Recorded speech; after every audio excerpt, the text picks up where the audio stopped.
မျက်နှာကိုကြိုးသေးလေးတွေထိုးတာနဲ့ပတ်သက်ပြီးတော့အမေးများတဲ့မေးခွန်းတွေကိုဒီနေ့မှာဖြေချပေးသွားပါမယ်အဲ့တော့နံပါတ်1မေးခွန်းကျွန်တော်ကြည့်လိုက်ကြရအောင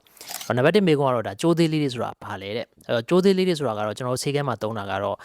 monopedio thread လို့ခေါ်တာပေါ့ဒီကောင်လေးတွေကနူးညံ့ချောမွေတဲ့ကြိုးမြင့်သေးသေးလေးတွေအဲ့ဒါလေးကိုကျွန်တော်ကအရေပြားရဲ့အလွှာအပေါ်ရန်အလွှာလေးတွေကိုထိုးထည့်ရတာပေါ့သူတို့ကဘာလုပ်ပေးလဲဆိုတော့ဒီ collagen တွေထွက်အောင်လို့လှုံ့ဆော်ပေးတာဒီကောင်လေးထိုးလိုက်ပြီးဆိုတော့လည်းအရေပြားရဲ့ခန္ဓာကိုယ်ရဲ့သဘာဝ collagen ထုတ်လုပ်မှုကအစာပေါင်းများစွာမြင့်တက်လာတယ်အဲ့ကမှာ collagen တွေများထွက်လာပြီးတော့အရေပြားကိုတင်းရင်းစေတယ်နူးညံ့ချောမွေ့စေတယ်ပြီးတော့ glow ဖြစ်စေတယ်ပို့ပြီးတော့ငရနုနယ်သွားစေတယ်ပေါ့အရေပြားတချို့တွေပျော့တွဲနေရတယ်ဆိုရင်တင်းတင်းရင်းလေးဖြစ်စေတယ်ပေါ့ဒါကတော့သူ့ရဲ့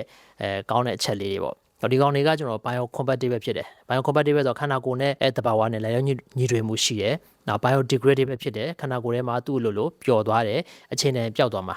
ဒါအကျိုးသေးလေးတွေဖြစ်ပါတယ်ဒီကျိုးသေးလေးတွေကတဲ့ဘယ်လိုအလုပ်လုပ်လဲဘယ်လိုအာနိသင်ပေးတာလဲတဲ့ကျိုးသေးလေးတွေကဘယ်လိုအလုပ်လုပ်လဲဆိုတော့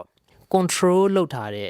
ဒီရောင်ရမ်းမှုဖြစ်စဉ်လေးတွေဖြစ်စေပြီးတော့ control လုပ်ထားရဲဆိုတာထိန်းချုပ်ထားတာပေါ့ကျွန်တော်ခန္ဓာကိုယ်မှာရှိတဲ့ရောင်ရမ်းမှုဖြစ်စဉ်တွေဆိုတာကလိုတာတဲ့ပုံများရင်မကောင်းခန္ဓာကိုယ်ပျက်စီးစေတယ်ဒါပေမဲ့ဒီကြိုးသေးလေးတွေကြတော့သူက control လုပ်ထားတာခန္ဓာကိုယ်ထဲမှာ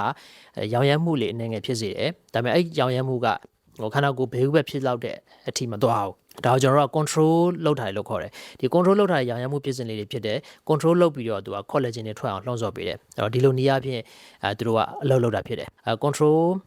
inflammation ကြောင့်မို့လို့ကျွန်တော်တို့ကရောင်ရမ်းမှုဖြစ်စဉ်တွေကြောင့်မို့လို့ collagen တွေထွက်တယ် elastin တွေထွက်တယ်အဲ့ဒီခါမှာအရေပြားတင်းတင်းရင်းနဲ့ပို့ပြီးတော့နှုတ်သွားတဲ့look မျိုးရတယ်ပေါ့နော်ဘယ်လိုနေရာတွေကိုကြိုးသေးထုတ်လို့ရလဲတဲ့အဲ့တော့ကျွန်တော်တို့အများစုကတော့ဒီပါးနေရာပေါ့ပါးအရေပြားပြုတ်တိုးတဲ့ဖြစ်တယ်တင်းတင်းရင်းမရှိတော့ဘူးဆိုရင်ကျွန်တော်ထိုးလို့ရတယ်မျက်လုံးအောက်ပေါ့ဒီ under eye area ထိုးလို့ရတယ်နှစ်ဖူးထိုးလို့ရတယ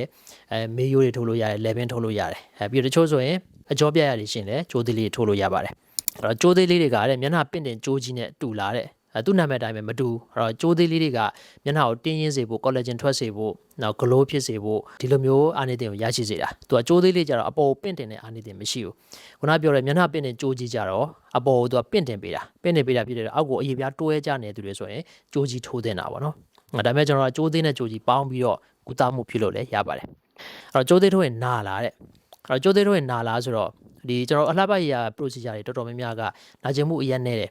အဲ့တော့နာလားဆိုတော့လူပေါ်မှာမူတည်တယ်ဒီကြိုးသေးလေးတွေကလူအများစုကတော့ခံနိုင်ရှိတယ်ကျွန်တော်လူအများစုကတော့ pain threshold ပုံမှန်ပဲဆိုရင်တော့နာကျင်မှုကိုခံနိုင်တယ်ဆိုတာအရင်မနာဘူးပေါ့နော်တချို့ကျတော့ pain threshold နေတဲ့သူတွေဆိုရင်တော့နည်းနည်းနာကျင်နိုင်တယ်ဒါပေမဲ့ကြိုးသေးထိုးတဲ့သူတွေကတော့တော်တော်များများကတော့ခံနိုင်ရှိပါတယ်သူ့ရဲ့နာကျင်မှုက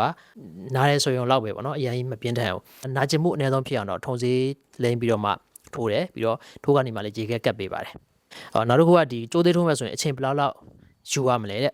ကြိုးသေးထိုးမဲ့ဆိုရင်ကျွန်တော်တို့ကအချိန်မိနစ်20ကနေမိနစ်40ဝန်းကျင်လောက်ကုန်နိုင်တယ်ကျွန်တော်တို့ကထုံစေးလိမ့်တဲ့အချိန်ရှိသေးတယ်ထုံစေးကကျွန်တော်နိုင်ဝက်လိမ့်တယ်ထုံစေးနိုင်ဝက်လိမ့်ပြီးတော့မှထိုးတယ်ပေါ့ကြိုးအရေအတွက်ပေါ်မှာမူတည်တယ်ကြိုးအရေအတွက်နည်းတယ်ဆိုရင်တော့မိနစ်20လောက်ဆိုရင်ပြီးတယ်ကြိုးအရေအတွက်များရင်တော့မိနစ်နိုင်ဝက်မိနစ်40လောက်ကြာနိုင်တယ်ပေါ့စုပေါင်းဆိုထုံစေးလိမ့်တာကနိုင်ဝက်ကြိုးထိုးတာကမိနစ်20လောက်ဆိုရင်ကျွန်တော်မိနစ်50တနာရီဝန်းကျင်လောက်တော့ကြာနိုင်ပါတယ်ထိုးပြီးပဲချိန်မှာကြိုးသေးလေးတွေရဲ့ result ကိုရရှိနိုင်မလဲတဲ့ကြိုးသေးလေးတွေရဲ့ result ကတော့ကျွန်တော်ထိုးပြီးတော့ရက်အနည်းငယ်တွင်မှာရတယ်ဒါပေမဲ့သူ့ရဲ့ full result ပေါ့ရလက်အပြည့်ကိုတော့တစ်လလောက်ကြာမှကျွန်တော်ရတယ်ဘာကြောင့်လဲဆိုတော့ collagen တိစောက်ဖို့အချိန်ယူရတာဖြစ်တဲ့အတွက်တစ်လလောက်ဆိုရင်တော့ result ကောင်းကောင်းမြင်ရပြီတချို့ဆို2ပတ်လောက်ဆိုရင်လည်းတိတာလာတာမျိုးလည်းရှိတယ်တချို့ဆိုရက်ပိုင်းအတွင်းမှာလည်း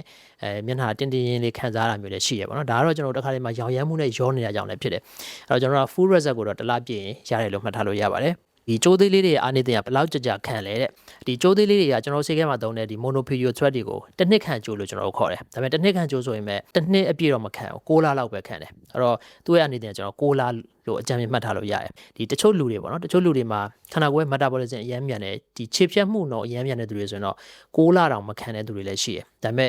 အများစုကတော့ကျွန်တော်6လခံတယ်ဒီကြိုးသေးထိုးရင်ဘေးထွက်ဆိုးကျိုးရှိလာတဲ့ကြိုးသေးထိုးလို့ချင်းဘေးထွက်ဆိုးကျိုးကြီးမားမရှိဘူးဒီကြိုးလေးတွေကခန္ဓာကိုယ်သဘာဝနဲ့ကန့်ညီတယ်ခန္ဓာကိုယ်ကလည်းခြေပြတ်နိုင်တာဖြစ်တဲ့အတွက်ခန္ဓာကိုယ်ထဲမှာနေရာရွေ့သွားမှာတော့ကြံနေမှာတော့မပျော်တော့မှာတော့ဆိုရင်စရာမလိုဘူးပြီးတော့ side effect အနေနဲ့ကကျွန်တော်ကြိုးသေးလေးတွေထိုးပြီးလို့ရှိရင်ဒီထိုးထားတဲ့နေရာမှာဒီထိုးပြီးချင်းမှာနည်းနည်းလေးရှောင်းတာတို့တွေးချေဥတာတို့နေရာတို့ဒီလိုမျိုးလက္ခဏာတွေတော့ကျွန်တော်ဖြစ်တတ်တယ်ဒါလေးတွေကလည်းကျွန်တော်တစ်ပတ်အတွင်းမှာပြန်ပြီးတော့ပျောက်သွားတယ်ကြီးမားဘေးထွက်ဆိုးကျိုးမရှိဘူးဒီလောက်ဆိုရင်ဒါကြိုးသေးထိုးတာနဲ့ပတ်သက်ပြီးတော့သိချင်နေကြတဲ့မေးခွန်းတွေကိုသိရှိသွားတာပြီးယူဆပါတယ်အားလုံးကျေးဇူးတင်ပါတယ်နောက်ထပ်ဗီဒီယိုတွေမှာပြန်တွေ့ရမယ် Oraderm Clinic